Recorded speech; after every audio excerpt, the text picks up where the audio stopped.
अस्सलाम वालेकुम। वालेकुम अस्सलाम। क्या हाल चाल है आज आपका? अल्हम्दुलिल्लाह बिल्कुल खैरियत से, ठीक-ठाक मैं बिल्कुल। रवायती हूँ नहीं, बिल्कुल तो ठीक है, हम रवायती आपकी तारीफ़ों के पुल नहीं बाँधने वाले। बिल्कुल ठीक, लेकिन मैंने सोचा कि आज एक पॉडकास्ट करते हैं बिल्कुल सही, और गपशप करते हैं। कुछ आपसे इन्फॉर्मेशन ले लें बिल्कुल, क्योंकि आप काफ़ी बिज़ी हो गए हैं। बिल्कुल ऐसे ही है। आपको मैं जानती हूँ 8-10 साल से। हम लोग लायंस क्लब इंटरनेशनल के प्लेटफ़ॉर्म पे मिले थे। आप भी ट्रेनिंग्स कराते हैं और बाकी लीडरशिप रोल्स में होते हैं। बिल्कुल, हम भी कराते रहते हैं और आते-जाते रहते हैं। बिल्कुल, बिल्कुल, आपका जो एरिया है, वो कुछ इवॉल्व हुआ है बिकॉज़ पहले 1.5 साल पहले वाले अयाज़ एक बड़े different kind of facilitator, trainer, coach, बिल्कुल, मेंटर का रोल प्ले करते थे। बट 1 डेढ़ साल से मुझे काफ़ी रिफाइनमेंट नज़र आ रही है और वेडनेसडेज़ को अक्सर आप गायब हो जाते थे बिल्कुल, हमारे अक्सर बिल्कुल, मीटिंग्स या कमिटमेंट्स के लिए कहते थे प्लीज़ वेडनेसडे ऐसे एक्सक्यूज़ ही है, कर दें। बिल्कुल। So what was the reason? वो वेडनेसडे को ऐसी क्या कमिटमेंट हो रही होती थी कि आप बस गायब हो जाते थे? वो क्या हो रहा एक्चुअली ऐसे है कि मतलब आपको भी पता है हुँ, कि ट्रेनिंग्स हमने बहुत अरसा इकट्ठी भी की और बहुत सारी मौक़ों पे हमने बहुत सारे इस तरह के इवेंट्स में हम साथ रहे। लेकिन जिस तरह लाइफ की साथ-साथ चेंजेस होते हैं, तो आप अपने आप को इवैल्यूएट करते हैं कि आप कहाँ पे मौजूद हैं और आप में क्या-क्या स्किल्स हैं जिनको आप पॉलिश कर सकते हैं। तो आफ्टर 24 इयर्स का जो ट्रेनिंग एक्सपीरियंस है, उसके बाद मैंने कुछ साल मैंने चेंज किया ट्रेनिंग साइड को, कॉर्पोरेट ट्रेनिंग में गए, फिर कॉर्पोरेट ट्रेनिंग से ज़रा चेंज करके कोचिंग साइड पे चले गए और अबाउट कोई 2 इयर्स जो है वो रिलेशनशिप कोचिंग के ऊपर किया। Very nice. बट उसके बाद जब मैंने मज़ीद इसके कोचिंग की फ़ील्ड में गया देन आई रियलाइज़ कि इसकी जो मेन डेप्थ है वो बिज़नेस कोचिंग में जाना चाहिए। और तकरीबन कोई 1 एंड हाफ ईयर बैक मैंने बिज़नेस कोचिंग सर्टिफ़िकेशन स्टार्ट की और उसी सर्टिफ़िकेशन में हमारा जो है वो क्लासेस होती थी रेगुलर बेसिस पे, जिस पे हम वेडनेसडे को ऑफ रहते थे और फिर पूरा उसका वीक जो है वो हम उसके ऊपर काम करते थे प्रोजेक्ट के। तो अब ये है कि ये अल्हम्दुलिल्लाह सर्टिफ़िकेशन कंप्लीट हो गई है हुँ, और अब मैंने इसी अपनी बिज़नेस कोचिंग की कंपनी मैंने दुबई में एस्टेब्लिश की है और अच्छा, पाकिस्तान में भी इसको एस्टेब्लिश किया है और अब वेरी इसको बाकायदा तौर पे बिज़नेस कोचिंग को as a profession hmm, start कर दिया जो। Very nice. अच्छा, ये तो हो गया कि आपकी वेडनेसडे की गैर हाज़िरी क्यों बिल्कुल, होती? बिल्कुल। अच्छा, तो मुझे बताएँ क्या पाकिस्तान में बिज़नेस कोच चलेंगे? कैपेसिटी या रिक्वायरमेंट है, गैप है? ये बड़ा इंटरेस्टिंग क्वेश्चन है बिकॉज़ बिज़नेस कोच की रिक्वायरमेंट क्यों है? हुँ, जिस तरह आपको हर फ़ील्ड में किसी न किसी एक्सपर्ट की ज़रूरत होती है, उसी तरह हर फ़ील्ड में आपको जो है एक मेंटर चाहिए होता है जो आपके बिज़नेस को या आपकी उस एक्सपर्टी में अपने देते हुए आपको आगे लेके चले। और उसी तरह इंटरनेशनली बिज़नेस कोचिंग जो है अब एक ऐसी फ़ील्ड है जिसमें जो मतलब कंपनीज़ हैं या बिज़नेस न्यू स्टार्टअप्स हैं, हुँ, उनको पता है कि हमने अगर जैसे हम अपना स्टाफ हायर करते हैं, अपना बजट मैनेज करते हैं, तो उनको ये पता है कि उस बजट के अंदर बिज़नेस कोच का भी एक बजट होना चाहिए, हुँ, ताकि हमें इनिशियल स्टेज बिकॉज़ आपको पता है कि इस वक़्त न्यू स्टार्टअप्स जो हैं, वो अबाउट 90% जो हैं, वो फ़ेल होते हैं। यस। और फेलियर की बेसिक रीज़न क्या है? बेसिक रीज़न ये होती है कि आप बेसिक स्ट्रक्चर को फ़ॉलो नहीं कर रहे होते। हुँ, तो उस स्ट्रक्चर को फ़ॉलो करने के लिए अगर आपके ऊपर एक मेंटर आपका बैठा हो और हुँ, आपको एक कोच आपको बता रहा हो कि जब आपकी डायरेक्शन गलत हो रही है, वो आपको दोबारा पकड़ के डायरेक्शन पे डाले, तो उसके लिए आपको कोच चाहिए होता है। हुँ, और पाकिस्तान के अंदर अल्हम्दुलिल्लाह जिस तरह पूरी दुनिया में अब अवेयरनेस आ रही है, तो पाकिस्तान में भी अवेयरनेस आ रही है। तो जो लोग इस बिज़नेस में हैं या न्यू स्टार्टअप्स हैं, उनको पता है कि अब हमने किस तरह से इसको बिज़नेस को अपने ग्रो करवाना है। उसके लिए अब डेफ़िनेटली एक बड़ी ज़बरदस्त किस्म की अपॉर्च्युनिटी है। पाकिस्तान के अंदर लोगों को स्पेशली कोविड के बाद अब लोग बहुत ज़्यादा अवेयर हो गए हैं इस चीज़ से। तो बहुत अच्छा स्कोप है इसमें। राइट। मेरा अपना प्रीवियसली कॉर्पोरेट एक्सपीरियंसेस हैं, जॉब्स की हैं, जो हम सबकी लाइफ है बिल्कुल, और बिल्कुल। फिर एक पर्सनल जर्नी होती है और आप कहीं न कहीं ट्रांज़िशन करते हैं। एग्ज़ैक्टली। सो मैंने भी 2-3 बिज़नेसेस इनिशिएट किए हैं और डू यू थिंक या मेरे 2-3 हैं सेटअप्स, एक रियल एस्टेट का है, ऐसे ही है। एक ट्रेनिंग का है और एक मेरा है पीआर और मार्केटिंग का। बिल्कुल। तो मुझे क्या आपकी सर्विसेज़ यूटिलाइज़ करने की ज़रूरत है? आपकी सर्विसेज एंगेज करूं? ये बड़ा ज़बरदस्त क्वेश्चन है, बिकॉज़ देखें हर बिज़नेस में आपको बिज़नेस कोच की सर्विसेज क्यों चाहिए होती हैं?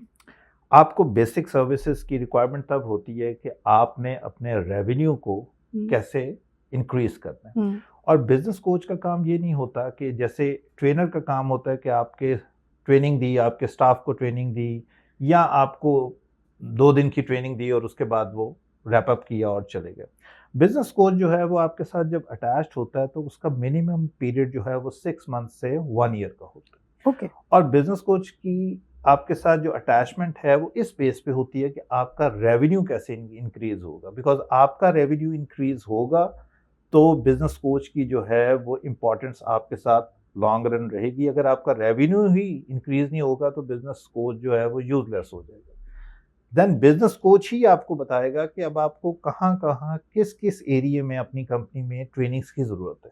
सो मतलब ये नहीं कि बिज़नेस कोच है तो ट्रेनर की अफ़ादियत ख़त्म हो जाती है। ट्रेनर है, बट ट्रेनर को यूटिलाइज़ कैसे करना है ये भी आपको बिज़नेस कोच ने बताना। तो इसलिए हर फील्ड में मतलब जैसे आपकी ये तीनों फील्ड्स हैं, डेफ़िनेटली आपको अगर आपका रेवेन्यू इंक्रीज़ हो रहा होगा तो आपको बिज़नेस कोच को लेते हुए या हायर करते हुए कभी भी अनईज़ी फील नहीं हाँ, होगा। बिल्कुल, बिल्कुल।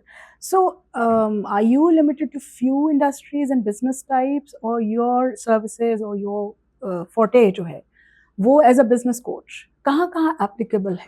देखें ये भी एक बड़ी मज़े की बात है कि इससे हमें एक चीज़ की रेलेवेंस ये पता चलती है कि जो न्यू स्टार्टअप्स हैं वो फेलियर क्यों होते हैं। न्यू स्टार्टअप्स की फेलियर की जो बेसिक रीज़न होती है वो ये होती है कि वो आपको पता नहीं होता कि आपका आइडियल कस्टमर कौन सा है और आपकी फील्ड कौन सी है जिसको आपने चूज़ करना है। फॉर एग्जांपल जैसे मैंने आपको बताया कि कॉर्पोरेट ट्रेनिंग के साथ रहा, उसके बाद मैंने रिलेशनशिप कोचिंग के ऊपर आया, देन उसको चेंज करके मैं बिजनेस कोचिंग पे आया। तो इससे ये साबित हुआ कि जैसे ही आप कोई कंपनी बनाते हैं आप अपनी फील्ड को चूज करने के लिए डिफरेंट जगहों पे हाथ मारते हैं, डिफरेंट जगहों पे जाते हैं, देन आप रियलाइज करते हैं कि नहीं यार यहाँ ये मेरी नीश बन रही है। ठीक है, सो नीश को आइडेंटिफाई करना बड़ा ज़रूरी है। अब जैसे बिजनेस कोच है, बिजनेस कोच के लिए भी ये पता होना चाहिए कि वो किस सेक्टर में बिजनेस कोच कर रहे हैं। मतलब मैं ये नहीं कह सकता कि मैं हर एरिया की बिजनेस कोचिंग कर रहा हूँ, बिकॉज बिजनेस कोच को भी जब तक अपनी नॉलेज को एनहांस नहीं करना वो बिजनेस कोचिंग नहीं कर सकता। अब अगर मैंने हर फील्ड की नॉलेज को पकड़ूंगा तो डेफिनेटली मैं स्पेशलिस्ट नहीं हो सकता। तो जो मेरी फील्ड है बिजनेस कोचिंग में वो सर्विसेज की है। जितनी सर्विसेज की फील्ड के बिजनेस है उनके लिए मैं काम करता हूँ। बेसिकली जो है मैन्युफैक्चरर्स को मैं नहीं देखता, अदर फील्ड्स हैं उनको नहीं, बट जितनी सर्विसेज की फील्ड है उसमें मैं मतलब मेरी एक्सपर्टीज जो है वो उसके अंदर है। अच्छा, व्यूअर्स की आसानी के लिए सर्विसेज को अगर आप सादा लफ्जों में बयान कर सकें, व्हाट टाइप ऑफ बिजनेसेस और उनमें कौन सी सर्विसेज? देखें सर्विसेज के बिजनेस में फॉर एग्जांपल आपकी जो है आईटी की फील्ड है, ठीक है, आईटी में आप सर्विसेज प्रोवाइड कर रहे हैं। उसके अलावा आप रियल स्टेट है, रियल स्टेट में आप सर्विसेज प्रोवाइड कर रहे हैं। ठीक है, इसके अलावा कहीं भी कंसल्टेंसीज हैं वो आप सर्विसेज प्रोवाइड कर रहे हैं। बट जहाँ पे मैन्युफैक्चरिंग्स हैं वो हमारी फील्ड नहीं है। ठीक है, तो मैन्युफैक्चर को हम मतलब बता सकते हैं बट एक्सपर्ट ओपिनियन हम नहीं दे सकते। ठीक है, अच्छा ये बताएं कि हाउ डू वी आइडेंटिफाई कि मुझे एक बिजनेस कोच की एज अ बिजनेस पर्सन ज़रूरत है? देखें बिजनेस कोच की ज़रूरत जो है वो हर इंसान को, अब आप देखें बड़ा कॉमन हुआ है कि एक लाइफ कोच होता है। ठीक है, लाइफ कोच का काम है कि आपको ज़रूरत है कि आपकी ज़िंदगी को अलाइन करने के लिए, ज़िंदगी को एक पैटर्न पे चलाने के लिए। बिजनेस जो है वो आपका डिपेंड करता है स्कोर के ऊपर। अच्छा, स्कोर क्या चीज़ है? स्कोर जो है वो है strategy, the culture of your company. ठीक है, और उसके बाद operations, then revenue and the last E for execution. ठीक है, तो अगर आपकी कंपनी स्कोर को कंप्लीट कर रही है और स्कोर के मुताबिक चल रही है, आपका स्ट्रैटेजी भी बेहतरीन काम कर रही है, आपका जो है कंपनी का कल्चर भी उस स्ट्रैटेजी को सपोर्ट कर रहा है जो स्ट्रैटेजी आपने बनाई, एंड देन ऑपरेशंस उसके मुताबिक काम कर रहे हैं, and the very important thing is कि आप उसके मुताबिक रेवेन्यू जनरेट कर रहे हैं। अगर ये तीन चीजें सही चल रहे हैं और आप रेवेन्यू जनरेट नहीं कर रहे देन टोटली यूजलेस है। और फिर इंपॉर्टेंट पार्ट ये है कि उसकी एग्जीक्यूशन कैसे हो रही है, किस किस टाइम पे वो आप एग्जीक्यूट जो प्लान के मुताबिक किया है, आपने 3 मंथ्स में क्वार्टर का प्लान किया था, आपने 6 मंथ का किया था, क्या उस गिवन टाइम में आप उसको एग्जीक्यूट कर पाए हैं कि नहीं कर पाए? और उस एग्जीक्यूशन का रिस्पॉन्सिबल कौन है? अगर तो ये सिस्टम चल रहा है तो फिर तो आपको ज़रूरत नहीं है, बट अगर सिस्टम नहीं चल रहा तो फिर डेफिनेटली आपको किसी ना किसी कोच की ज़रूरत है जो कि आपको एक गाइडलाइन दे और उसके मुताबिक आपको चलाए। सो यानी अपना स्कोर चेक कर ले, एग्जैक्टली, और अगर स्कोर में कोई कमी है तो फिर आपसे राब्ता करें। डेफिनेटली, बिल्कुल ठीक है। अच्छा, अब मुझे ये बताइए कि आपको जो आजकल के बिजनेसेस हैं उनमें कॉमन चैलेंजेस, जैसे स्टार्टअप का आप जिक्र कर रहे हैं या रेगुलर बिजनेसेस हैं, तो हम और आप बहुत से लोगों को जानते हैं, हर इंडस्ट्री के बंदे को जानते हैं, पाइनियर्स को भी जानते हैं, और एक जिन्होंने अपना एक नाम बना लिया उनको भी जानते हैं। डू यू थिंक आजकल के हालात में जो लेजेंड्स हैं, जो पाइनियर्स हैं, दे वर डूइंग रियली ग्रेट, आजकल के जो हालात हैं उनमें उनको चैलेंजेस को फेस हो रहे होंगे? स्टार्टअप्स को तो मैं इससे बाद में डिस्कस करूँगा। देखिए, हर कंपनी में जो है ना, वो बेसिक प्रॉब्लम यही आता है कि जब आपका जो बिजनेस है वो पर्सन ड्रिवन होता है, तो वो आपको कहीं ना कहीं, जब वो पर्सन आपके उस फ्रेमवर्क से बाहर निकलता है तो कंपनी कोलैप्स कर जाती है जी। तो बेसिक प्रॉब्लम ये है कि आप उस सिस्टम को इम्प्लीमेंट करते हैं किस तरह से जो है। अच्छा, हमारे इधर पाकिस्तान में एक मतलब कल्चर है जिसको हम कॉमन लैंग्वेज में सेठ कल्चर कहते हैं। अच्छा, वो सेठ कल्चर में ये कहते हैं कि अगर आपका सेठ मौजूद है तो सारे वर्कर काम कर रहे हैं, सेठ अगर ऑफ है तो वर्कर अपने अपने काम पे मौजूद नहीं है या अपना काम प्रॉपर नहीं कर रहे। सो तमाम कंपनी की आई जो है वो अकेला वो एक सेठ है और सेठ के आगे 2-4 बंदे हैं जो उस काम को कर रहे हैं। अब वो चाहे वो बिजनेस जो है वो $1 मिलियन कंपनी का बिजनेस हो या स्मॉल बिजनेस हो या वो मतलब किसी भी लेवल का हो, जब तक वो कंपनी का बिजनेस जो है वो सिस्टम ड्रिवन नहीं होगा, उसको जो है वो चैलेंजेस फेस करने ही पड़ते हैं, बिकॉज वो जो कंपनी है वो सारी डिपेंड करती है उस एक बंदे के ऊपर जो उस सिस्टम को चला रहा है। तो अगर आप ये देख लें कि ये चैलेंजेस जिस जिस कंपनी को आते हैं वो उनका यही प्रॉब्लम होता है। कभी उनको अपनी मार्केटिंग टीम पे ट्रस्ट नहीं बिल्ड हो रहा होता, कभी उनको जो है अपने एचआर के ऊपर हायरिंग पे प्रॉब्लम होता है कि सही हायरिंग नहीं हो रही या अकाउंट्स वाले काम नहीं सही कर रहे। तो इस चीज़ को देखते हुए आप जब देखते हैं कि ये जो चैलेंजेस हैं जो हर लेवल पे है, इसको कैसे आपने कवर अप करना है। ठीक है, आपके इस आंसर से मुझे 2 सवाल मेरे जहन में आए हैं, बारी बारी पूछती हूँ। पहला ये कि अभी आपने कहा सेठ कल्चर है। अब सेठ कल्चर है क्योंकि वो फैमिली ओन्ड बिजनेसेस भी हैं और कोशिश ये होती है कि अपने सक्सेसर को, अपने बच्चों को वो आप ट्रांसफ़र करें। तो ट्रांसफ़र ऑफ पावर आपको पता है बहुत ही मुश्किल काम है। बिल्कुल। आप कह रहे हैं कि स्ट्रैटेजी भी बनाएं स्कोर के हिसाब से। बिल्कुल। फिर आपकी एक अप्रोच होनी चाहिए कि अगर वो जेंटलमैन या वो ह्यूमन रिसोर्स ओनर जो है वो इज नॉट देयर तो सब कुछ एकदम बैठ जाता है। बिल्कुल बिल्कुल। तो एक सवाल तो ये है कि आप अगर ट्रांसफ़र ऑफ पावर या ऐसा कर रहे हैं तो क्या उसमें रिस्क इन्वॉल्व नहीं है कि मैं टीम को इतना एम्पावर कर दूं और इतना उनको कर दूं कि I am not there but company auto पे तो रन कर रही है, लेकिन फिर मैं कंट्रोल्स कैसे मैनेज करूंगी? देखें, अब जो जिस दौर से हम गुजर रहे हैं और ये जो एआई का दौर है और जो दौर आपका तमाम का तमाम आपका पूरी कंपनी का सिस्टम आपके एक मोबाइल के ऊपर है, ठीक है। अब मेरा एक दूसरा बिजनेस है जो कि हम आईटी से रिलेटेड हैं और हम सॉफ्टवेयर प्रोवाइड करते हैं। तो हम ये देखते हैं कि जब हमें एक कंपनी को हमने एक मुकम्मल सिस्टम दे दिया और आपका उस सिस्टम में डेली वर्किंग जो है वो आपके एक मोबाइल के ऊपर है, तो देन ऐसा हो ही नहीं सकता कि आप सिस्टम से बाहर हैं। आप पावर किसको दे रहे हैं? बिकॉज अल्टीमेट पावर तो आपके पास आ रही है ना, या जो आपने बोर्ड ऑफ डायरेक्टर्स बनाया उनके अप्रूवल से चीज़ हो रही है। सो इस चीज़ से अब वो प्रॉब्लम नहीं है कि आप कहें कि अगर मुझे आज का दिन मैं ऑफिस नहीं गया तो मुझे मतलब पता ही नहीं कुछ चलेगा।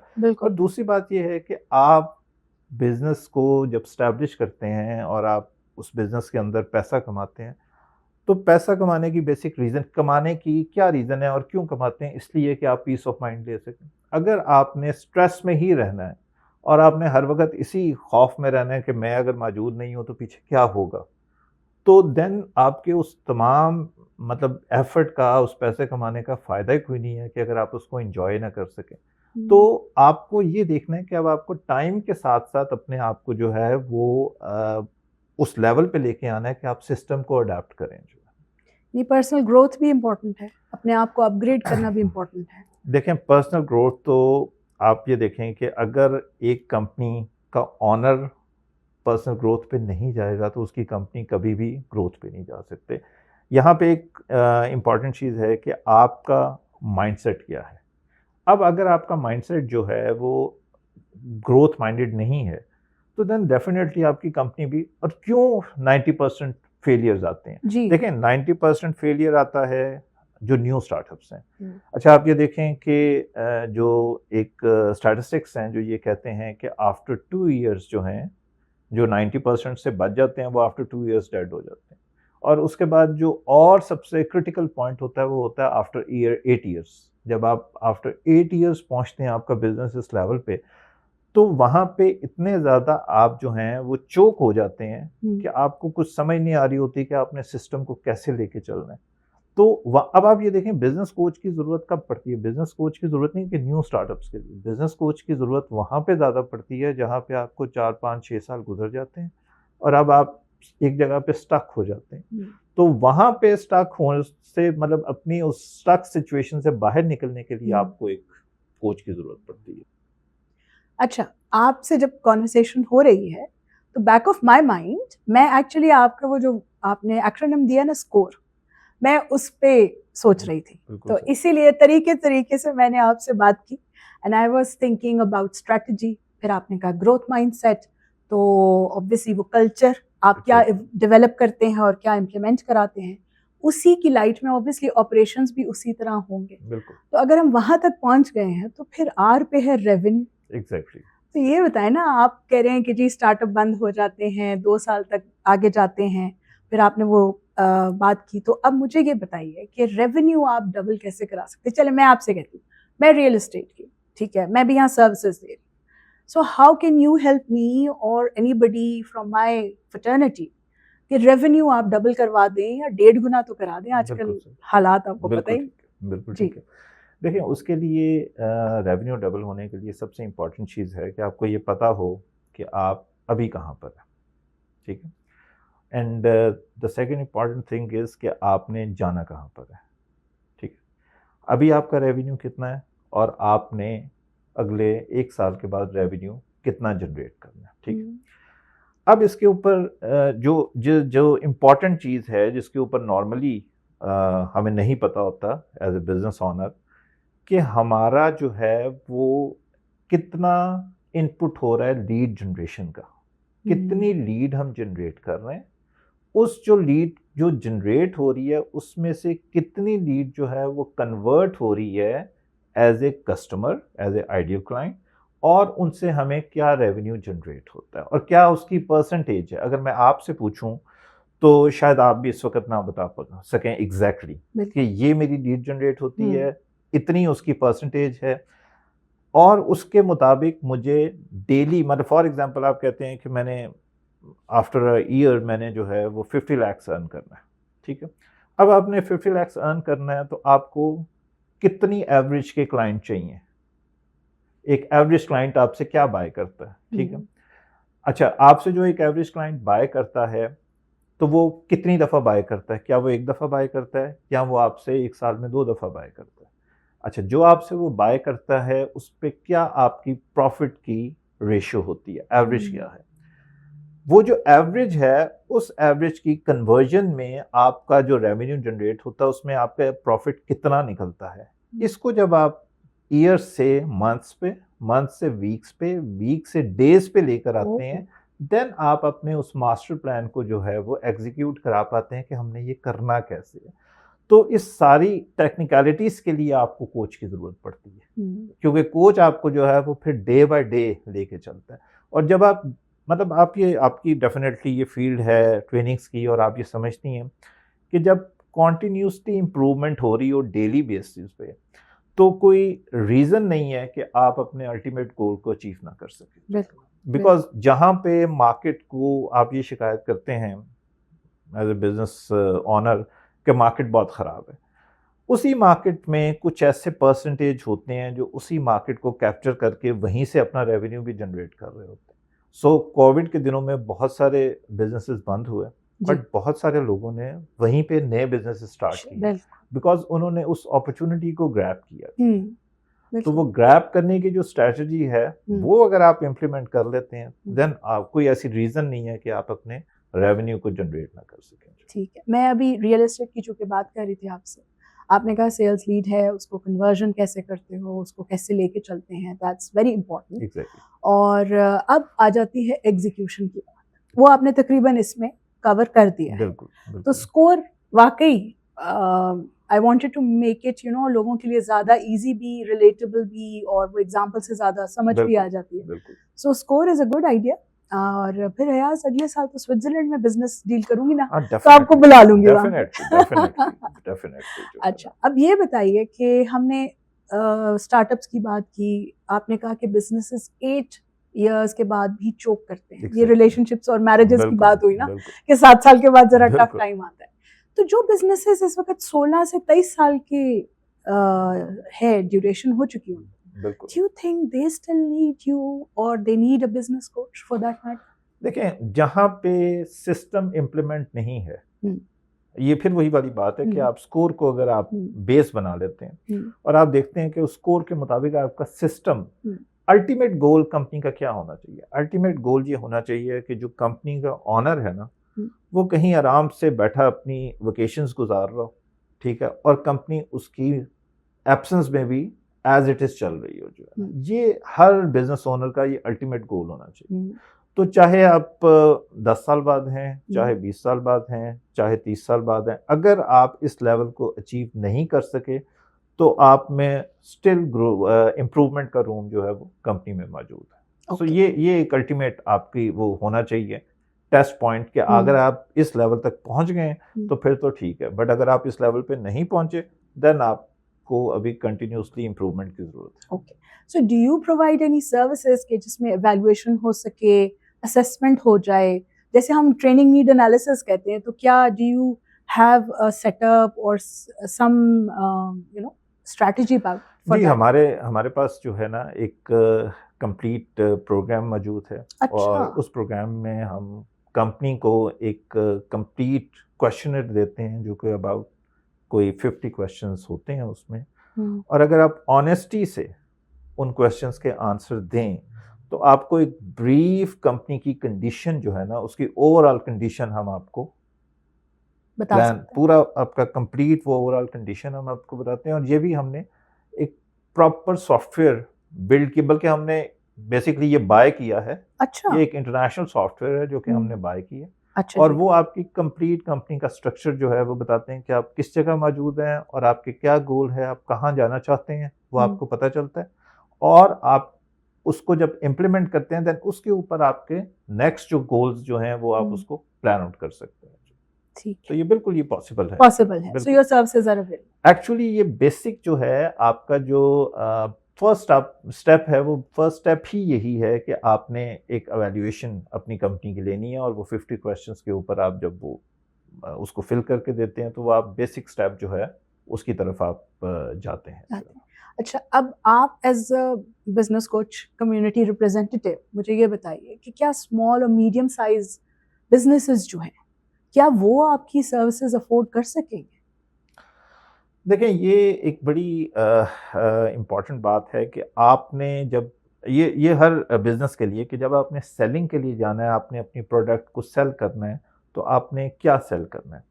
अब हम ये नहीं कहते कि ये एक ऐसी चीज़ है जो कि आप एज ए फ्री किसी को आप दे सकते हैं, बिकॉज इसके ऊपर एक एफर्ट है, इसके ऊपर एक लायबिलिटी है। जब आपके साथ कोच अटैच होता है तो अगर उसने 1 ईयर के साथ आपके साथ कॉन्ट्रैक्ट किया है तो उसने एक अपने आप को बाउंड किया 1 ईयर आपके साथ, और उसने आपको डेली वीकली बेसिस पे देखना है, आपके साथ चलना है।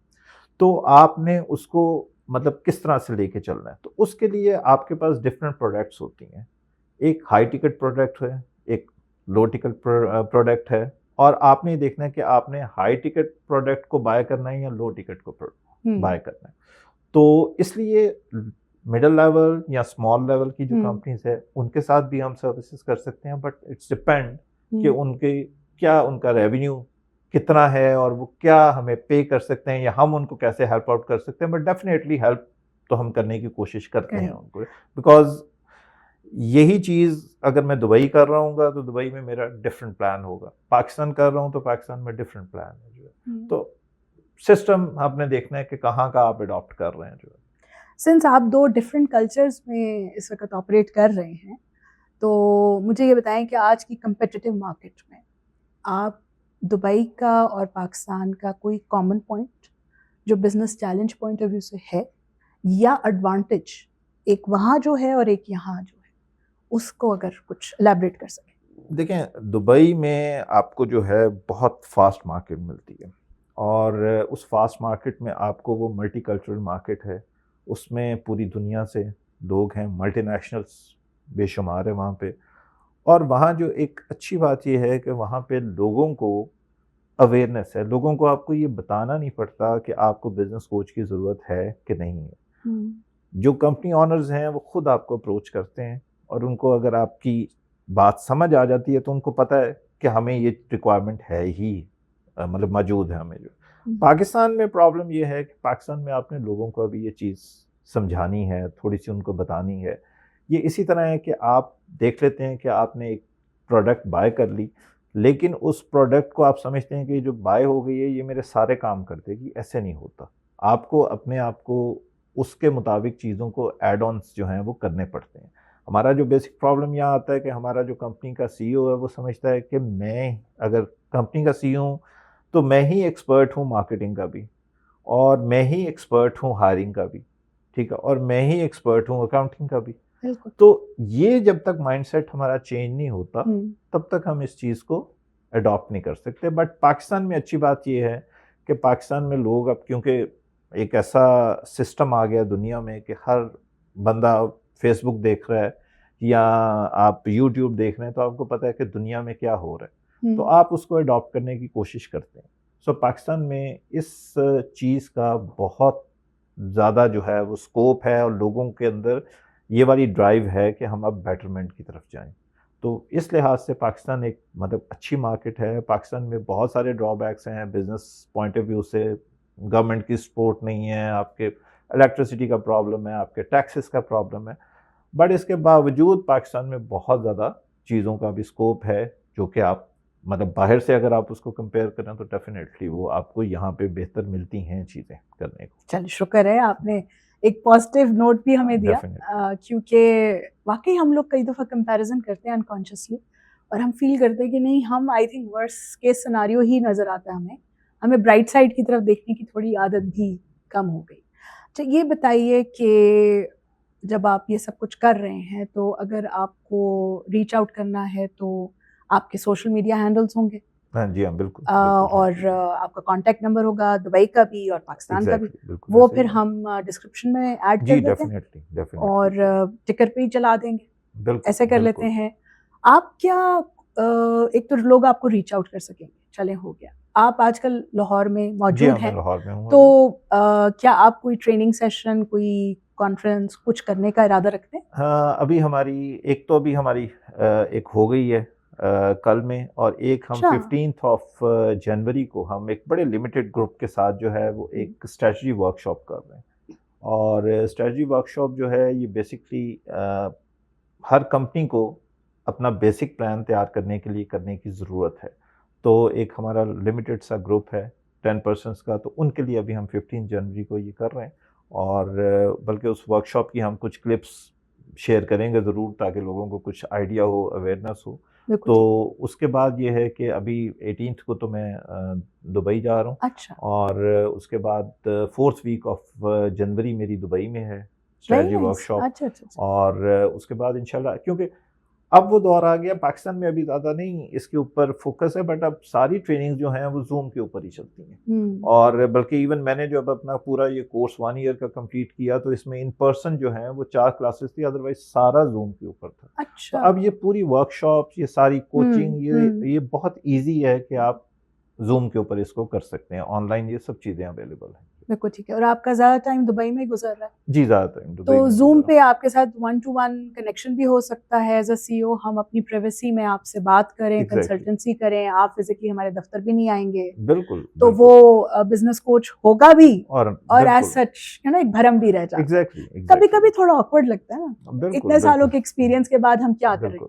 तो I think zoom is a very good option and वही मैं सोची थी अच्छा अब आप वापस जा रहे हैं, तो बिल्कुल, अगर कोई आपको रीच आउट करे स्पेशली मेरे रियल एस्टेट वाले तो डेफिनिटली कोई ना कोई आने वाले हैं। डेफ़िनेटली, तो बिल्कुल, वी बिल्कुल। Need that support. तो श्योर, श्योर, चलें, बिल्कुल। आई एम ग्लैड कि आप ज़ूम पे भी अवेलेबल हैं और ये मीटिंग्स हो जी हाँ, सकें। इसके अलावा हमारा अभी हमारा यूट्यूब चैनल जो है वो लॉन्च हो रहा है अच्छा, और उसमें हम रेगुलर बेसिस पे इसके ऊपर जो इन्फॉर्मेटिव वीडियोस हैं हुँ, वो हम लगाते रहेंगे और वो एक वैल्यू एडिशन जो है वो जितने भी बिजनेसमैन हैं उनको मिलता रहेगा जो है ना, वो हम रेगुलर बेसिस पे जो है इसके बारे में इंफॉर्मेशन लगाते रहेंगे।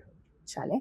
हम आज अभी जब रिकॉर्ड कर रहे हैं, तो हम होपफुली अब समर्स में आपके साथ एक सेशन और रिकॉर्ड करेंगे। इंशाल्लाह आपकी ज़रा ग्रोथ इंशाल्लाह जर्नी को भी देखते हैं इंशाल्लाह और इंशाल्लाह आपके साथ जो ग्रो करे, हम बिल्कुल फिर बिल्कुल। चाहेंगे कि नेक्स्ट टाइम आप उनकी सक्सेस स्टोरीज़ भी हाँ, ज़रूर डेफिनेटली कीजिएगा। आज डेफिनेटली हमारे पास श्योर। टाइम कम था, सॉरी, मैं आपको ज़्यादा डिटेल में जाने नहीं दे सकती थी, बिल्कुल बिल्कुल। लेकिन नेक्स्ट टाइम के लिए हमारी नेक्स्ट एपिसोड में इंशाल्लाह डेफिनिटली। ताला, इंशाल्लाह थैंक यू ताला। So thank much you for your so lovely much. Time. बहुत शुक्रिया आपका। Thank you so much. Thank you viewers for your time and patience. और हमने आज कोशिश की कि एक बिजनेस कोच आपके बिजनेसेस में, आपकी लाइफ्स में और आपके फ्यूचर ग्रोथ में किस तरह हेल्प कर सकते हैं। आज हमने इस प्लेटफॉर्म पे अयाज अलवी साहब का इंटरव्यू किया है, वो अवेलेबल हैं, उनकी कॉन्टैक्ट डिटेल्स डिस्क्रिप्शन में अवेलेबल हैं। अगर आप उन्हें रीच आउट करना चाहें, वो मोस्ट वेलकम। जर्नी ग्रोथ की हो तो किसको बुरी लगती है। सो खुश रहिए, ग्रो टुगेदर एंड पाकिस्तान जिंदाबाद।